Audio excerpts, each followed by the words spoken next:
The night of my sister's engagement was supposed to be a happy one. The house was glowing with lights, laughter, and music. Everyone looked perfect, polished, proud, except me. I stood near the corner, holding a glass of water, watching my parents beam at my sister like she'd just won a Lifetime Achievement Award. She was always their pride. And me? I was just the forgotten son. I'd been struggling with my startup for months, barely breaking even, but I never told anyone how hard I was working. I didn't want pity. I wanted quiet progress.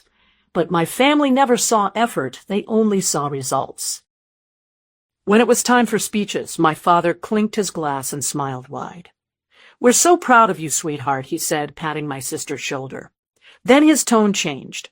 "You've always made the right choices, unlike some people who still don't know what responsibility means."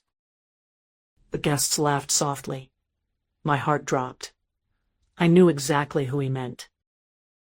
Mom joined in, adding with that fake laugh she used when she wanted to humiliate me without sounding cruel. "Well, not everyone can be successful. Some of us just take longer to figure life out." I stared down at my glass, pretending not to care, but inside I was burning. My sister's fiancé, Daniel, looked uncomfortable. I could tell he didn't like it, but he stayed quiet as my parents went on, talking about how proud they were to have a daughter with a future and how some people should learn from her. Every word cut deeper. They didn't just embarrass me, they erased me. To them, I was a disappointment standing in the shadow of perfection.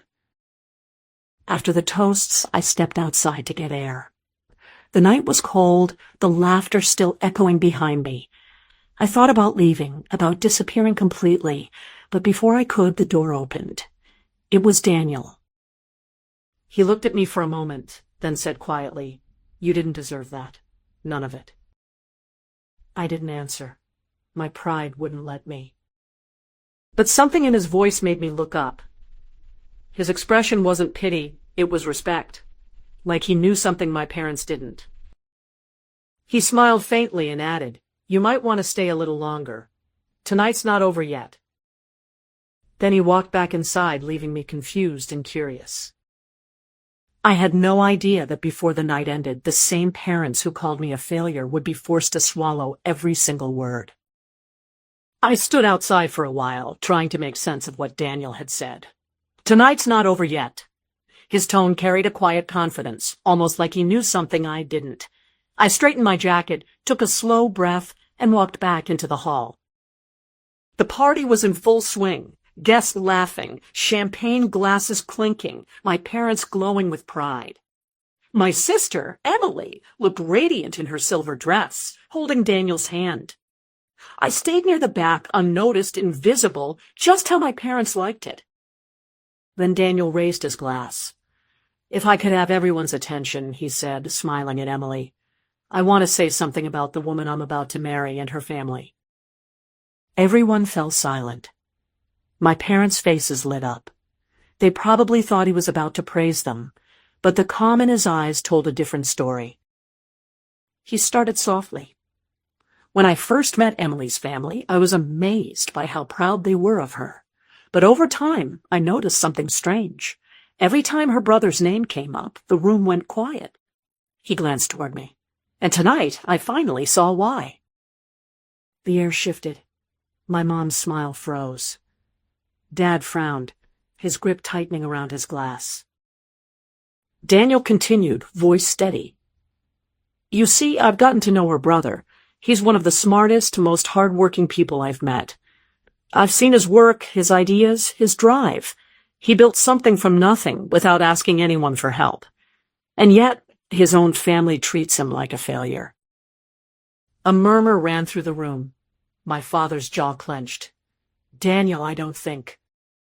But Daniel cut him off, polite but firm. "With all due respect, sir, I'm speaking. Because success isn't just about money or titles, it's about resilience. It's about character. And your son has both in ways most people never will." The entire room turned toward me. I could feel my face heat up, not from embarrassment, but from shock. No one had ever stood up for me before. Daniel placed his glass down. You should know something, he said, pulling his phone from his pocket. Last week, I invested in a small tech company. Its founder? Him. He pointed right at me. His platform has been quietly growing. It's already turning a profit. And if things continue, he'll probably be the most successful person in this room within a year.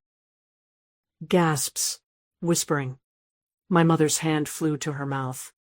My father blinked, speechless. Daniel wasn't done. You raised 2 children, but you only ever celebrated one. That's your mistake, not his. The room fell silent.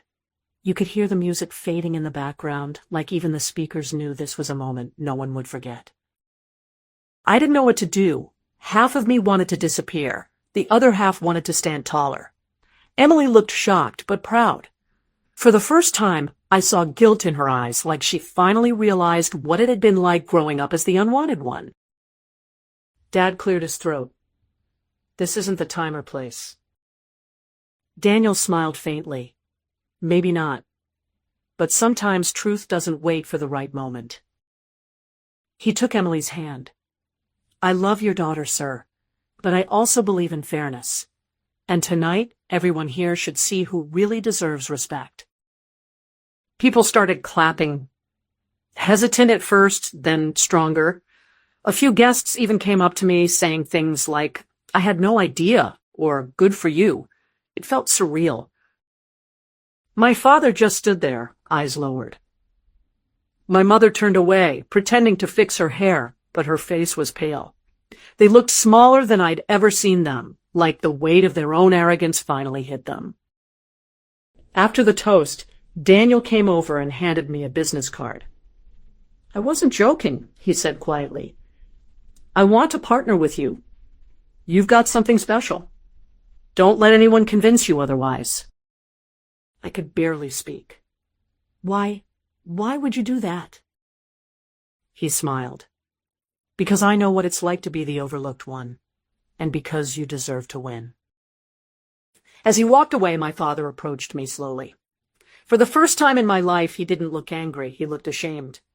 I didn't know, he said under his breath. You never told us. I met his eyes, calm and steady.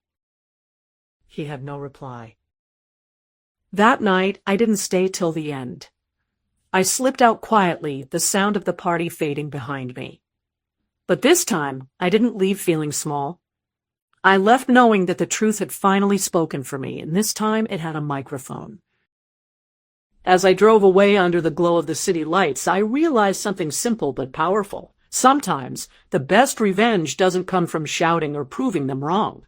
It comes when someone finally says out loud what you've known all along. You were never the failure. At the engagement, Daniel surprised everyone. He praised me, revealing he'd invested in my startup. Guests gasped, whispers spread, and my parents' smug expressions faltered. For the first time, the family saw my success and the respect I earned quietly. The overlooked son was finally noticed, and their judgment couldn't hide the truth anymore.